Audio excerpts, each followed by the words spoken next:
Purihin ang Diyos na makapangyarihan sa lahat. Miyerkules na naman po ngayon. Midweek service na naman po natin. Tunay po na napakabuti ng ating Diyos. Hallelujah. Sa tuwing nagigising tayo sa araw-araw at meron tayong lakas, hininga, na nanggagaling sa ating Panginoon, walang dahilan para hindi tayo magpasalamat.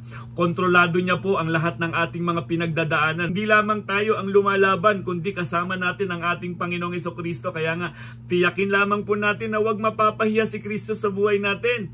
Hayaan po natin ang liwanag ni Kristo ang makita ng lahat ng mga tao sa buhay na meron tayo. Dahil ang buhay natin ngayon ay hindi na natin to buhay. Buhay na po na nanggagaling sa ating Panginoong Jesucristo. Kung naalala ninyo nung nakaraang Sunday, tunay nga pong napagpala tayo sa mensahe ng ating pastor tungkol po sa pananalangin. Sa buhay ng isang tunay na Kristiyano, hiningan na po natin lagi ang magpasalamat at manalangin sa ating Panginoon. Hallelujah! Sa bawat desisyon natin, lagi tayong nananalangin at hindi tayo nagtitiwala sa sarili nating kakayanan. Isang magandang paalala po sa atin na napakahalaga ng pananalangin na huwag natin babaliwalain na ang kapangyarihan ng pananalangin sa ating mga Kristiyano. Pakikipag-usap sa Diyos na makapangyarihan sa lahat. Kaya nga mga kapatid, ang Diyos natin ay patuloy na dumidinig ng ating panalangin. At kung naaalala po ninyo mga kapatid, nung ako'y nag-share sa inyo ng nakaraang midweek service, tunay pong napagpala tayo sa mensahe ng ating Panginoon. At ngayong gabing ito, mga kapatid, naway nasa maayos kang kalagayan at patuloy mong nararamdaman ang kagalakan, kapayapaan at pag-asa na nagmumula sa ating Panginoon. At ngayon mga kapatid, may bagong mensahe na naman ng ating Panginoon. Sa panahon na ating kinalalagyan, talaga nga namang seryoso din po ang kaaway. Naway maging seryoso din po tayo sa paglilingkod sa ating Panginoon. Ipanumbalik natin ang kagalakan ng pagsamba. Ipanumbalik natin ang kagalakan ng pananalangin. Hallelujah! Dahil sigurado ko kapag hindi ka naging seryoso dyan sa paglilingkod sa ating Panginoon, ang kaaway seryoso siyang ilayo ka sa ating Panginoong Jesucristo. Kaya nga mga kapatid, fix your eyes on Jesus. Yan ang magandang panawagan sa atin. So, ang topic po nating pag-aaralan ngayon mga kapatid, paano tayo haharap sa makatwirang hukom? Kailangan alam natin kung paano natin haharapin ang dakilang makapangyarihang Diyos pagdating ng tamang panahon, dahil lahat naman tayo haharap sa hukuman ng Diyos. Kaya nga mahalaga ang ginawa ni Kristo doon sa krus ng Kalbaryo. Kung ikaw kapatid, hindi mo kinikilala ang halaga ng ginawa doon sa krus ng Kalbaryo, bago maging huli ang lahat, tanggapin si Kristo bilang Panginoon at tagapagligtas ng buhay. At sigurado, ang security ng kaligtasan ay sa'yo kung tayo po ay lalapit sa Panginoon at magsisisi sa lahat ng ating ginawa. Sige po, bago tayo manalangin, basahin po muna natin ang ating scripture reading sa gabing ito. Sa 2 Timothy chapter 4 verse 6 to 8. Sapagkat dumating na ang panahon ng pagpanaw ko sa buhay na ito, ako'y mistulang isang handog na ibinubuhos sa dambana. Hallelujah! Pinagbuti ko ang aking pakikipaglaban. Natapos ko na ang dapat kong takbuhin at nanatili akong tapat sa pananampalataya. Hallelujah! Makakamtan ko na ang koronang nakalaan sa mga matuwid. Sa araw na iyon, ang Panginoon na siyang makatarungang hukom ang siyang magpuputong sa akin ng korona. Hindi lamang sa akin, kundi sa lahat ng nananabik sa kanyang pagbabalik. Purihin po ang salita ng Panginoon. Tayo po'y manalangin at magpasalamat po tayo sa ating Diyos na makapangyarihan sa lahat sa kanyang mga salita. Dakilang Diyos, maraming salamat po muli Panginoon sa isang napakalaking pribilehiyo Panginoon na ako'y maging daluyan ng inyong mga salita. Salamat po Panginoon, at tunay nga po Lord na ang presensya mo Panginoon ay patuloy mong ipinararanas sa amin. Salamat sa iyong mga salita at kinakausap niyo po kami. Dalangin po namin Panginoon na maitanim ito sa aming puso at magdulot lagi sa amin ito ng kagalakan ng paglilingkod Ama. Samahan niyo po kami lagi Panginoon sa pag-aaral ng iyong mga salita Panginoon. Gamitin niyo po ako Panginoon na maging daluyan ng inyong pagpapala, at kayo po lagi Panginoon ang aming maparangalan. Mapaglingkuran ka namin Panginoon at mapalakas kami Panginoon sa pamamagitan ng mga salitang ito. Mapatatag ang aming pananampalataya. Panginoon, dalangin ko po sa mga kapatiran na naroon sa kanilang mga tahanan. Katagpuin niyo po Ama ang kanilang espiritual na pangangailangan. pangangailangan upang mapatatag po ang kanilang pananampalataya at sama-sama po namin kayong mapaglingkuran, Ama. Maraming salamat po, dakilang Diyos. Nawa ang pagkilos ng banal na Espiritu mo, Panginoon, ang aming kailangan sa bawat isa sa amin, sa aking mga kapatid na nanunood at nakikinig, katagpuin niyo po ayon sa kanilang pangangailangan. Dakilang Diyos, maraming salamat po sa isang napakalaking pribilehiyong ito. Pinupuri ka namin, pinasasalamatan sa pangalan ng aming Panginoong Yesus. Amen. Hallelujah. Tunay na napakabuti ng ating Panginoon. Isang paalala na naman po sa panahon na ating kinalalagyan. Gaya ng sulat ni Apostol Pablo, balikan lamang po natin. Sapagkat dumating na ang panahon ng pagpanaw ko sa buhay na ito, ako'y mistulang isang handog na ibinubuhos sa dambana. Pinagbuti ko ang aking pakikipaglaban, natapos ko na ang dapat kong takbuhin at natatili akong tapat sa pananampalataya. Makakamtan ko na ang koronang nakalaan sa mga matuwid. Sa araw na iyon, ang Panginoon na siyang makatarungang hukom ang siyang magpuputong sa akin ng korona. Hindi lamang sa akin, kundi sa lahat ng nananabik sa kanyang pagbabalik. Napakagandang sulat po ito. Isa po ito sa mga subjects sa Bible School, no, yung eschatology. Ito po yung pag-aaral sa mga darating na panahon. Kasi hindi pwedeng liliko ang pag-aaral ng eschatology o ayon lamang sa pananaw ng isang tao. Sigurado pong maliligaw kung wala ang salita ng Diyos. Si Apostol Pablo, nakita natin ayon sa sulat niya, tiyak na siya na kaya niyang harapin ang dakilang hukom. Sa sulat ni Apostol Pablo, meron siyang tiyak na maaasahan. Hallelujah. Kaya nga, sabi doon sa 2 Timothy chapter 4 verse 8, makakamtan ko na ang koronang nakalaan sa mga matuwid. Sa araw na iyon, ang Panginoon na siyang makatarungang hukom, ang siyang magpuputong sa akin ng korona. Hindi lamang sa akin, kundi sa lahat ng nananabik sa kanyang pagbabalik. Tandaan po natin mga kapatid na mayroong dalawang judgment na mababanggit sa Bible. Mayroong tinatawag na judgment seat of Christ o yung tinatawag na Bema judgment. Para po ito sa mga mananampalataya. Lahat ng mananampalataya ay haharap sa hukuman ng Diyos upang tumanggap ng mga korona ayon sa kanilang ginawa. Ang Bema judgment ay para po ito sa mga mananampalataya, kung saan ang lahat ng mga mananampalataya ay titipunin. At ito po, haharap na tayo sa hukuman ng Diyos. Hindi po ito kalungkutan, bagkat rewarding po ito sa mga tunay na Kristiyano. Sabi doon sa 2 Corinthians chapter 5 verse 10, sapagkat lahat tayo ay haharap sa hukuman ni Kristo at tatanggap ng nararapat ayon sa ating mga gawang mabuti o masama nang tayo'y nabubuhay pa sa daigdig na ito. Ibig sabihin mga kapatid, may rewarding po na mangyayari. Bibigyan po tayo ng gantimpala ayon sa ating mga ginawa. Ang lahat ng mga mananampalataya ay haharap sa dakilang hukom at lahat tayo magsusulit dahil alam naman po natin, walang pinakadakilang hukom o hahatol sa buhay natin kundi ang ating Panginoong Jesucristo lamang. Kaya nga, hanggat nabubuhay tayo, huwag tayong humatol sa ating kapwa. Pwede tayong magpaalala, magtapik, pero yung parang maging Diyos o hatulan na natin ang sino mang masamang tao at sasabihin natin mapapasa impyerno ka, hindi natin yan papel. Kaya nga maliwanag dito sa 1 Corinthians chapter 4 verse 5, kaya't huwag kayong hahatol nung wala pa sa panahon. Maghintay kayo sa pagdating ng Panginoon. Siya ang maglalantad ng mga bagay na ngayon natatago sa kadiliman at maghahayag ng mga lihim na hangarin ng bawat isa. Sa panahong iyon, bawat isa'y bibigyan ng Diyos ng angkop na parangal. Hallelujah. Maliwanag po ang salita ng Diyos. Kaya nga dapat ang buhay ng mga Kristiyano laging nakaangkla sa salita ng Diyos. Kaya nga dapat laging bumababad ang mga Kristiyano sa salita ng Diyos. Salamat sa pagkilos ng banal na Espiritu ng Diyos at dinadala tayo dyan sa pakikinig ng salita ng Diyos at nagiging kagalakan talaga natin ang makinig ng salita ng Diyos. Habang nakikinig tayo ng salita ng Diyos, kinakatagpo naman tayo sa espiritual nating pangangailangan, mga kapatid. Ang ginagawa nating pagsunod at paglilingkod sa Diyos ay hindi dapat pakitang tao lamang, kapatid. Ito'y bumubukal at nanggagaling sa tunay na pag-ibig natin sa Diyos. Kung naiintindihan natin ang pag-ibig na ginawa ni Kristo doon sa krus ng Kalbaryo, ang bunga ng banal na Espiritu, ang unang-una dyan pag-ibig. Kaya nga sa mga tunay na Kristiyano, hindi mo maitatago ang pag-ibig niyan. Kung tunay na Kristiyano, una muna dyan makikita ang pagmamahal. Kahit kaaway mo, natututunan mo ng mahalin, natututunan mo ng patawarin dahil nasa iyo ang bunga ng banal na Espiritu ng Diyos, yung kagalakan, kapayapaan, kailanman ay ay hindi mawawala kapag nasa atin ang banal na Espiritu ng Diyos. Kaya nga, sa Bema Judgment, haharap ang lahat ng mga mananampalataya at magsusulit at rewarding ito sa mga tunay na nagtapat at naglingkod.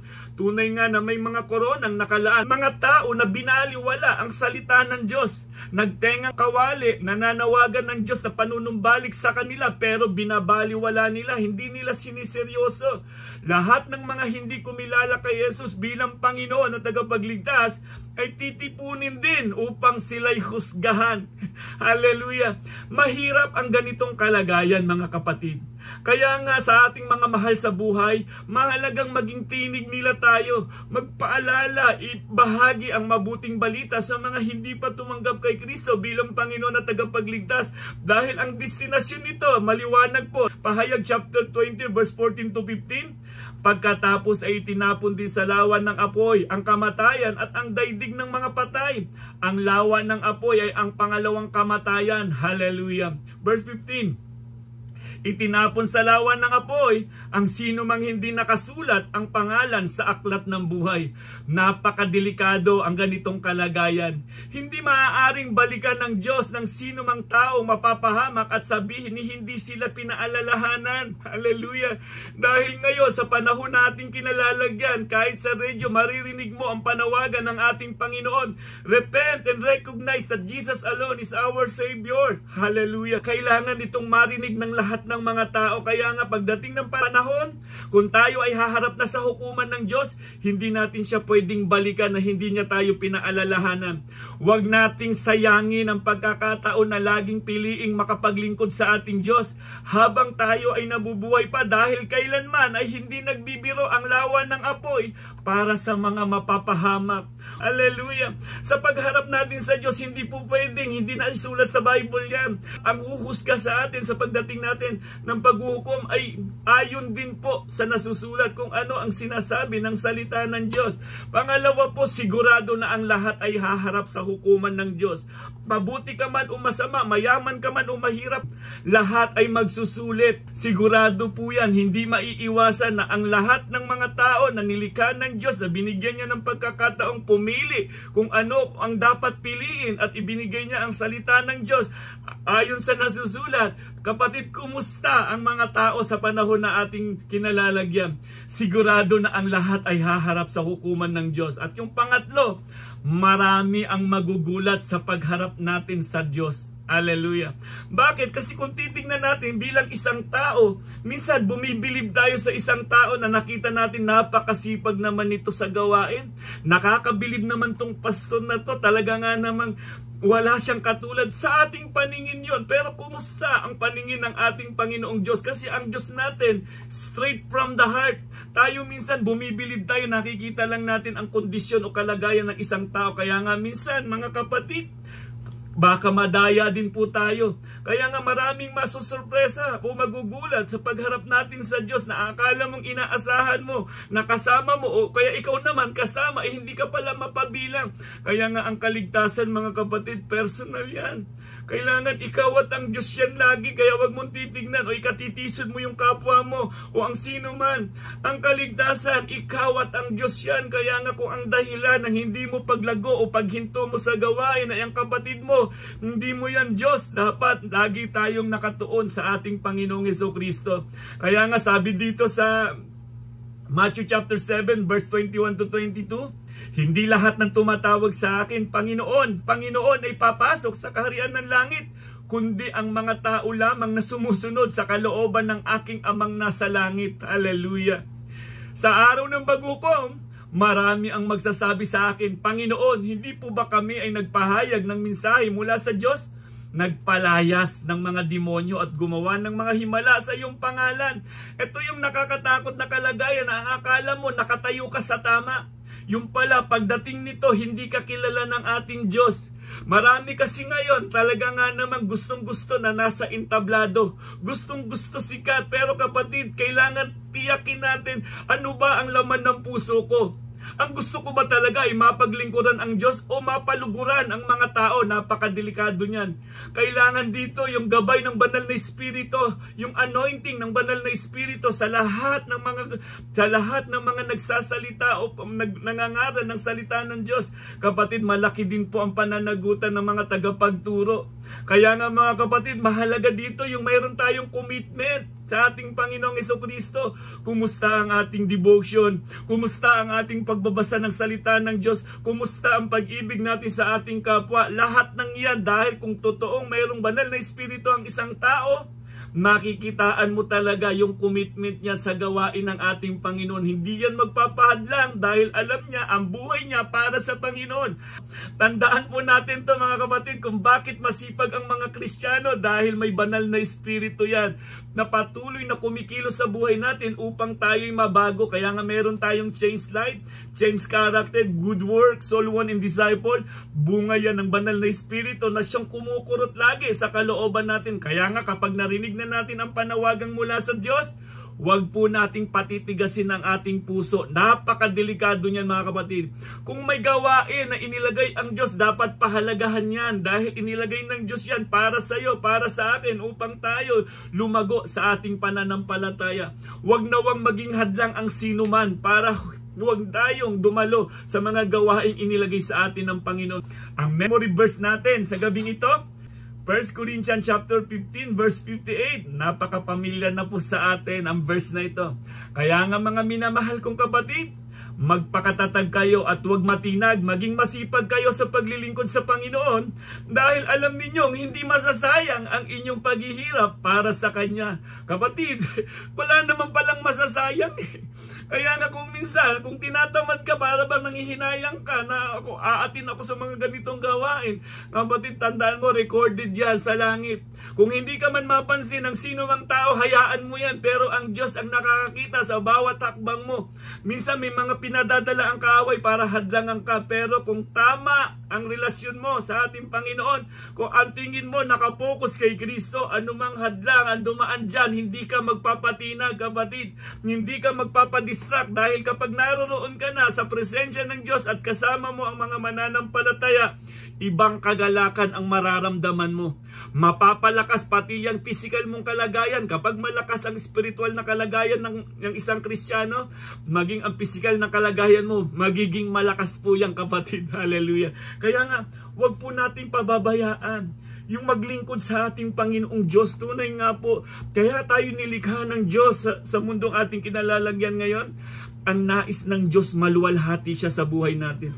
Ang nais ng Diyos na ang bawat pamilya natin ay mapabanal sa harapan ng ating Panginoong Diyos. So mga kapatid, paano natin nahaharapin ang makatuwirang paghuhukom ng Diyos? Hallelujah! Unang-una po, haharap tayo ng may panatag na kalooban.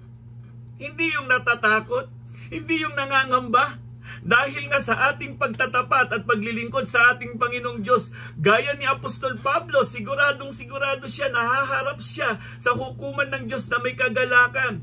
Kung tayo ay nagtatapat at naglilingkod at namumuhay ayon sa kalooban ng Diyos, meron tayong kumpiyansan na humarap sa hukuman ng Diyos. Hallelujah. Merong kagalakan. Hallelujah. Nahaharap sa hukuman ng Diyos. Naaalala ko lang yung mga kilala kong mga pastor na nasaksihan ko. Mga pastor na nung malapit na silang mamatay, naroon ang kagalakan. At inihahanda nila ang kanilang kasuotan dahil haharap na sila sa kanilang manlilika. Marami na po akong narinig na patotoo na naglingkod sa kabila ng kanilang buhay. Hindi sila tumitigil na ang gusto pa rin nila maglingkod sa Diyos na makapangyarihan sa lahat.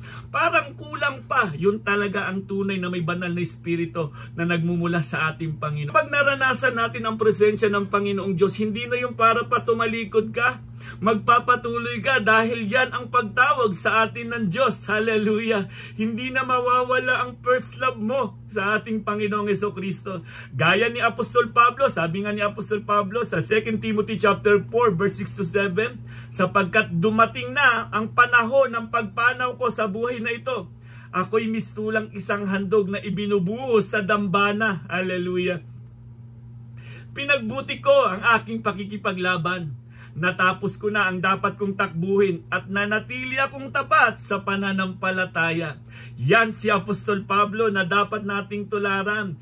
Tiyak na tiyak siya, meron siya kapanatagan ng loob na sa pagdating ng paghuhukom, meron siyang kagalakan, meron siyang assurance. Ang mahirap sa kalagayan ng isang Kristiyano ay yung alam na natin na dapat ang buhay na ito ay paglilingkod sa Diyos, pero hindi naman natin ginawa. Hallelujah. Narinig mo ang panawagan pero binaliwala mo ang panawagan, enjoy sa mundo. Delikado ang ganyang kalagayan. Nasa iyo ang banal na Espiritu ng Diyos, kinukunbik ka na. Binabaliwala mo ang banal na Espiritu. Kapatid, napakadelikadong kalagayan yung ganyan. Kaya nga mga kapatid, huwag tayong tamadin na pahalagahan ang bawat gawaing nakalaan sa atin. Kapatid, ito yung panahon na hindi dapat nanlalamig ang mga Kristiyano. Huwag mong papayagan na ang pananampalataya mo ay mailayo ni Satanas. Bawat hakbang natin sa paglilingkod sa ating Panginoon, tinutumbasan niya ng level ng paglago ng ating pananampalataya. Kaya nga mga kapatid, piliin natin lagi ang magtapat sa ating Diyos. Gaano man kabigat ang laban natin dito sa mundo, dahil walang masasayang pagdating ng tamang panahon, pinaglalaban ang pananampalataya. Isang paalala po sa atin ayon sa sulat ni John, 1 John chapter 2 verse 28, kaya nga mga anak, manatili kayo sa Kanya upang maging panatag ang ating loob sa muling pagparito niya at nang hindi tayo mapahiya sa Kanya sa araw na iyon. Hallelujah! Kumusta ang pagharap natin sa hukuman ng Diyos? Ito ba yung tayo'y natatakot o nahihiya? Dapat naroon ng kagalakan na haharapin na natin ang ating Diyos na lumikha, na nagbigay sa atin ng buhay, at ngayon, nakahanda na tayo para sa ating mga koronang nakalaan. So paano natin haharapin ang dakilang manghukom? Haharap tayo ng may panatag na kalooban. Pangalawa, haharap tayo para sa ating mga korona. Yan po. Sigurado po yan mga kapatid. Dapat ganyan ang kaisipan ng mga tunay na Kristiyano. Kung alam mong nagtapat ka, naglingkod ka, pinaglaban mo ng puspusan ang pananampalataya na meron ka, sigurado, haharap tayo para sa ating mga korona. Bilang mga estudyante, kung tayo po'y seryoso sa ating pag-aaral, alam natin, meron tayong mga reward na matatanggap. 2 Timothy chapter 4 verse 8, ang sabi ni Apostol Pablo, makakamtan ko na ang koronang nakalaan sa mga matuwid sa araw na iyon, ang Panginoon na siyang makatarungang hukom, ang siyang magpuputong sa akin ng korona. Hindi lamang sa akin, kundi sa lahat ng nananabik sa kanyang pagbabalik. Hallelujah. Tiyak na may koronang nakalaan sa atin kung tayo ay nagpakatatag sa ating pananampalataya sa Diyos. Hallelujah. Tandaan po natin, na-share na po ito ng ating mahal na pastor, may 5 koronang nakalaan para sa mananampalataya na nagtagumpay sa kanilang takbuhin. Unang-unang korona, ang koronang walang pagkasira. Alam po natin ito, kapag tayo ay nagpatuloy at nagtapos ng ating takbuhin bilang mga Kristiyano, may koronang walang pagkasira. Sabi dito sa 1 Corinthians chapter 9 verse 25, lahat ng manlalarong nagsasanay ay may disiplina sa lahat ng bagay upang magkamit ng isang gantimpalang panandalian lamang. Ito sinabi ni Apostol Pablo, ngunit ang gantimpalang hinahangad natin ay panghabang panahon. Ibig sabihin, ang gantimpala na inaasam-asam ng mga tunay na Kristiyano, yung hindi ka sumuko, nagpatuloy ka kahit gaano man kabigat ang laban at natapos mo ang takbuhin, ayon ito sa lakas ng banal na Espiritu na meron tayo. Tatanggapin po natin ang koronang walang pagkasira. Hallelujah. Pangalawa po mga kapatid, ang korona ng kagalakan. Kapag tayo ay nagpatuloy sa pag-akay ng mga kaluluwa para sa Panginoon, kaya nga huwag tayong mapagod na umakay ng mga kaluluwa na naroon pa sa kadiliman. Dalhin natin kay Kristo. 1 Thessalonians chapter 2 verse 19 to 20, hindi ba't kayo lamang ang aming pag-asa, kaligayahan at ang koronang maipagmamalaki namin sa harap ng Panginoon Jesus pagparito niya? Oo, kayo ang aming karangalan at kaligayahan. Hallelujah. Yung pangatlo po mga kapatid, ang korona ng katwiran.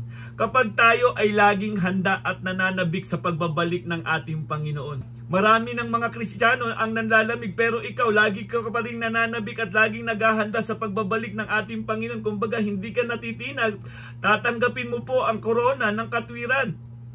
Sabi dito sa 2 Timothy chapter 4 verse 8, makakamtan ko na ang koronang nakalaan sa mga matuwid Sa araw na iyon, ang Panginoon na siyang makatarungang hukom ang siyang magpuputong sa akin ng korona. Hindi lamang sa akin, kundi sa lahat ng nananabik sa kanyang pagbabalik. Pang-apat po mga kapatid, ang korona ng kaluwalhatian. Kapag ikaw ay isang pastor na gumagabay sa lahat ng mga tupa at hindi ka sumusuko sa anumang mga pagsubok sa buhay, siguradong makakamtan mo ang korona ng kaluwalhatian. Sabi dito sa 1 Peter chapter 5 verse 4, at pagparito ng pinunong pastol ay tatanggap kayo ng maluwalhating koronang di kukupas kailanman. Hallelujah. Kaya nga yung panlima, ang korona ng buhay. Kapag tayo ay namuhay ng may pagtitiis, pagtsatsaga, upang hindi mapahiya si Kristo sa buhay natin. Hallelujah. Tatanggap tayo ng korona ng buhay. Sabi dito sa Pahayag chapter 2 verse 10, huwag kang matakot sa mga pag-uusig na malapit mo ng danasin. Makinig ka. Ipabibilang ko ng dyablo ang ilan sa inyo bilang pagsubok. Magtiis kayo sa loob ng 10 araw.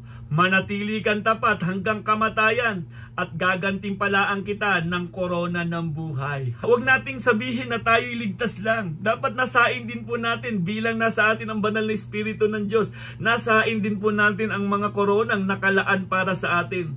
Tularan natin si Apostol Pablo kung paano niya pinaghandaan ang pagharap sa dakilang hukom dahil alam niya na may koronang nakalaan para sa kanya.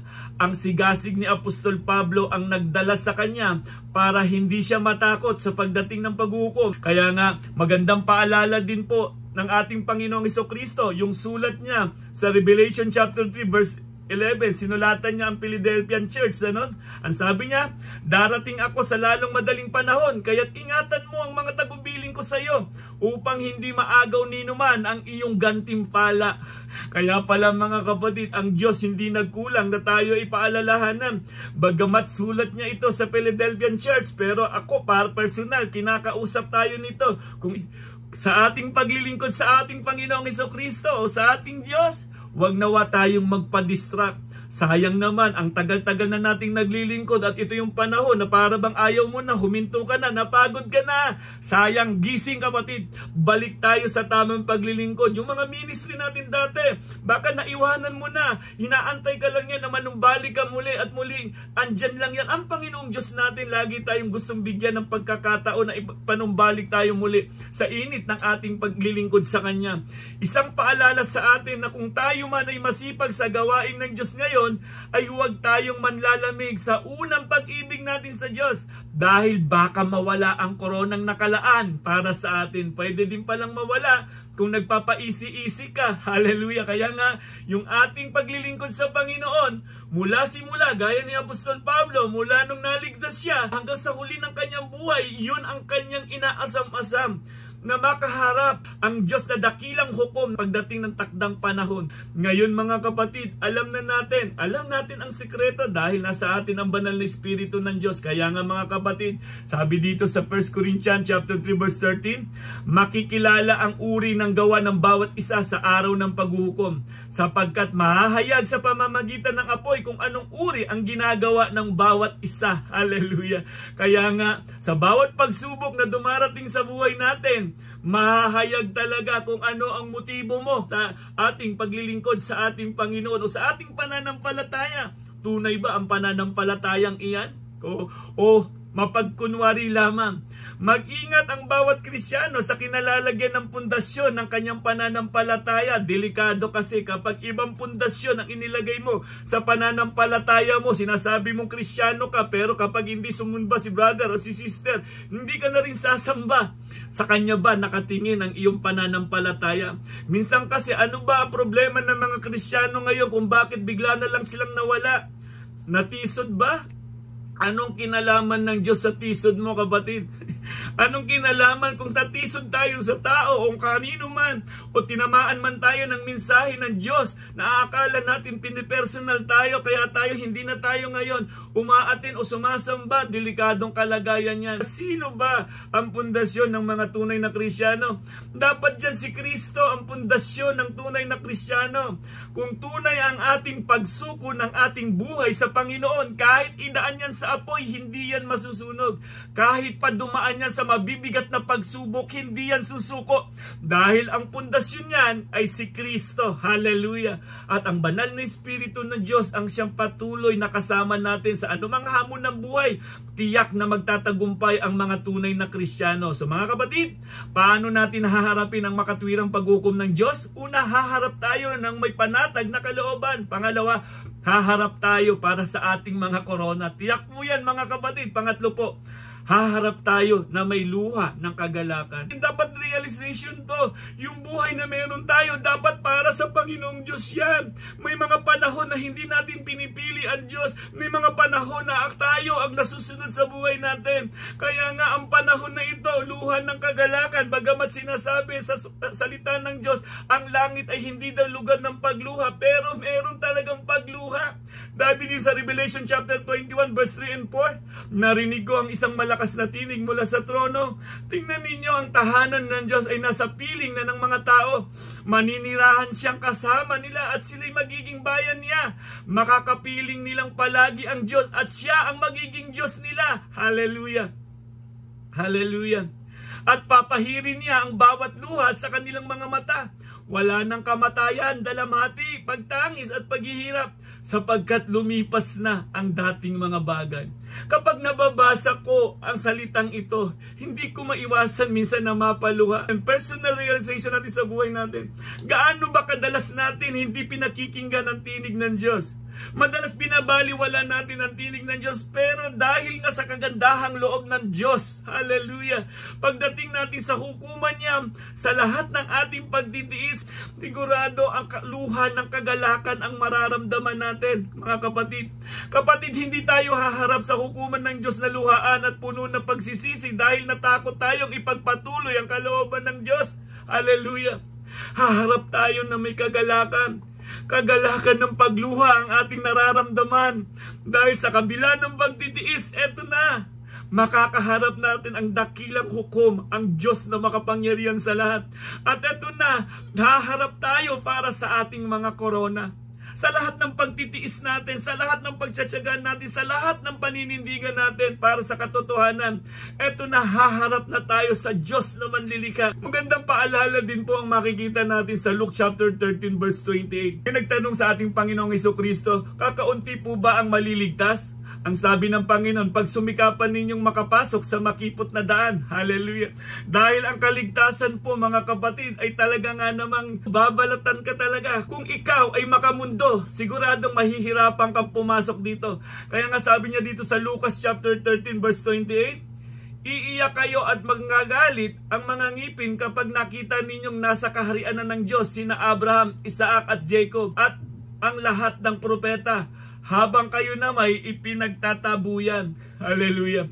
Sa pagharap natin sa Diyos ay hindi kalungkutan ang ating sasapitin, kundi kakaibang kagalakan ang mararamdaman natin dahil natapos na ang ating takbuhin bilang mananampalataya. Maganda yung ganitong tagpo eh.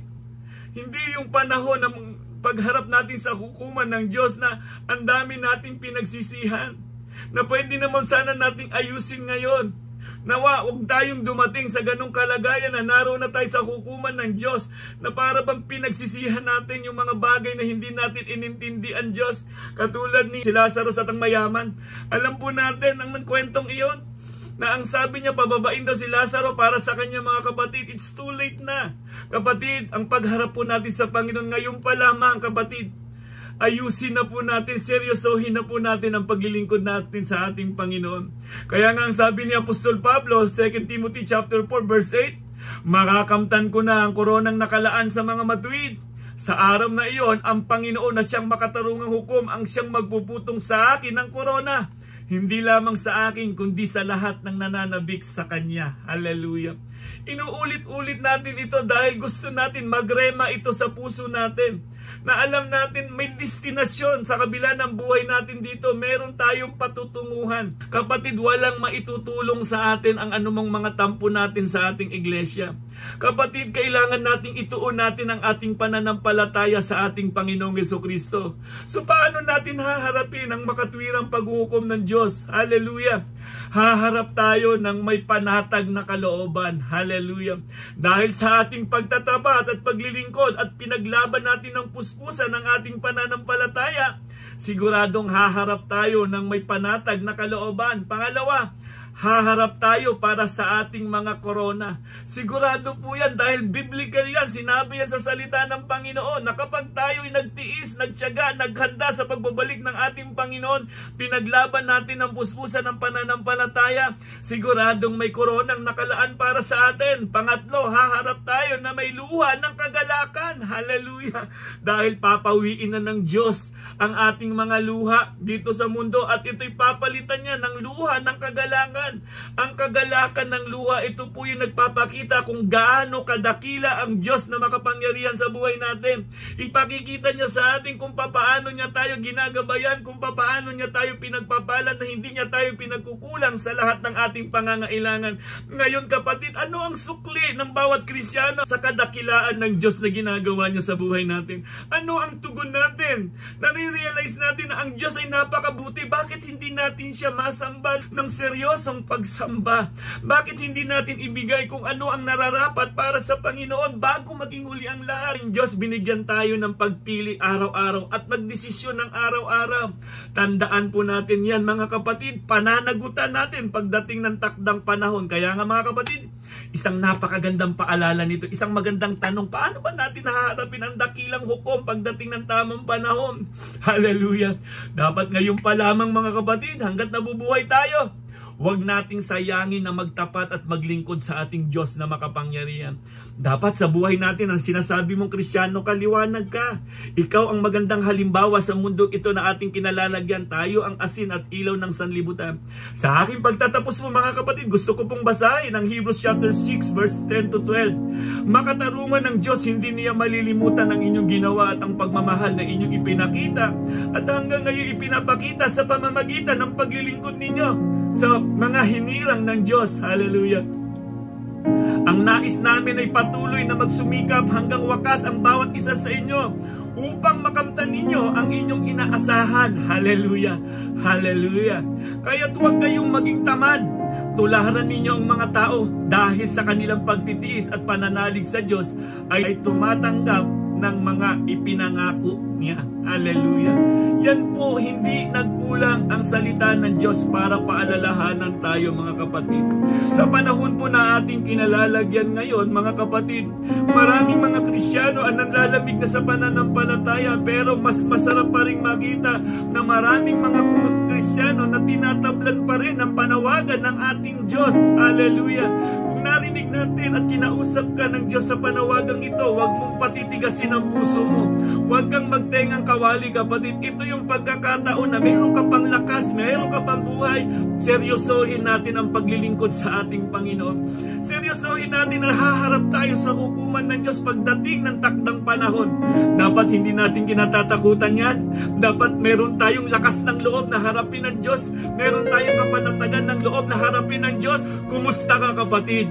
Kung kinausap ka ng mensaheng ito kapatid, magpasalamat tayo sa ating Panginoon at simulan na natin ang tunay at seryosong paglilingkod sa ating Panginoon bago maging huli ang lahat. Hallelujah! Manindigan tayo sa katotohanan, mamuhay tayo ng may kabanalan. Yan ang gusto ng Diyos sa buhay na meron tayo, sa pamilya na meron tayo. Ang gusto ng Panginoon, yung pamilyang ibinuo niya, itinatag niya, maluwalhati ang Diyos sa buhay na meron tayo. So mga kapatid, ngaway napakagandang paalala nito na ma-realize natin sa buhay na meron tayo na hindi tayo ang bida. Si Kristo ang bida sa buhay natin. Kung bakit tayo naglilingkod? Dahil ang unang naglingkod ay ang ating Panginoong Jesucristo. Tayo ngayon, habang nabubuhay tayo sa mundong ito, nakita natin kung ano ang nakalulugod na paglilingkod sa ating Amang nasa langit. Gayahin natin ang ating Panginoong Jesucristo. Hallelujah! Pinakita niya ang isang napakagandang halimbawa na tularan natin bilang tunay na Kristiyano. Namuhay siya ng simple at lumakad ng naaayon sa kalooban ng ating Diyos na makapangyarihan sa lahat. Kapatid, nasa atin ang banal na Espiritu ng Diyos. Patuloy lamang po tayong makinig. Huwag po tayong maging tamad sa gawain ng Diyos. Delikado po yan. Kapag gawain ng Diyos, dapat masipag ang mga tunay na Kristiyano. Kapatid, isang paalala ito na nagisingin ang ating kinalalagyan. Huwag nawang maging dahilan ng mga temporaring bagay para hindi ka maka-attend sa mga gawain ng ating Diyos. Mahalaga ang bawat gawain. Dapat kapag may gawain ng ating Panginoon, meron kang kasabikan. Hindi yung parang nagdadalawang isip ka pa at humihingi ka pa ng mga sign. Kung kalooban ba ng Panginoon na makatin ako ng gawain, dapat walang ulan. Mahirap yung ganyang kalagayan. So mga kapatid, alalahanin po natin hanggat may hininga, may lakas tayo, maglingkod sa ating Diyos na makapangyarihan. Walang pinakamasarap sa buhay ng isang tao yung kasama natin si Kristo habang tayo lumalakad sa mundong ito. At sigurado ako, magtatagumpay tayo sa lahat ng ating gagawin. Naway, napagpala po tayo sa isang napakagandang panawagan na naman ng ating Panginoon. Sumainyo nawa ang kapayapaan, kagalakan at pag-asa na nagmumula sa ating Panginoon. At patuloy po natin ipahayag sa pangalan ng ating Panginoong Jesucristo, may kagalingan. Sa pangalan ng ating Panginoong Jesucristo, may buhay na walang hanggan. God bless and God first. Purihin ang Diyos na dakila at makapangyarihan sa lahat.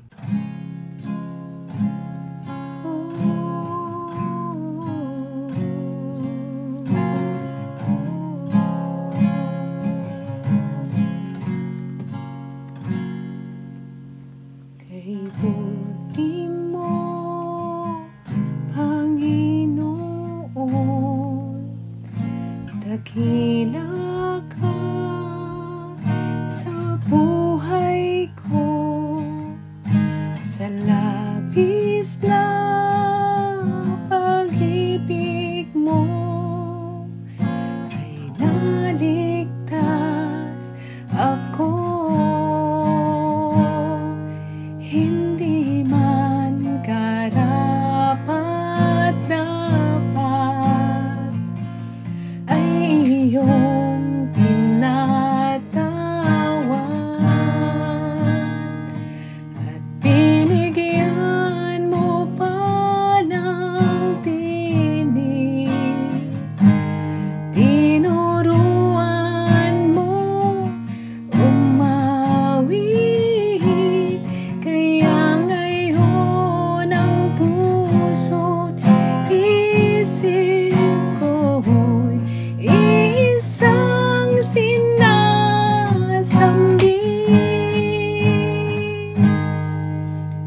Ang pagpupurit pa sa salamat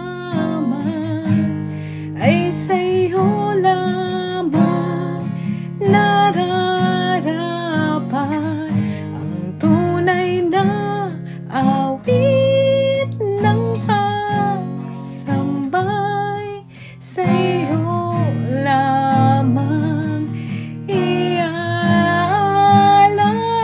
Ang pagpupurit pa sa salamat ay sa'yo lamang nararapat.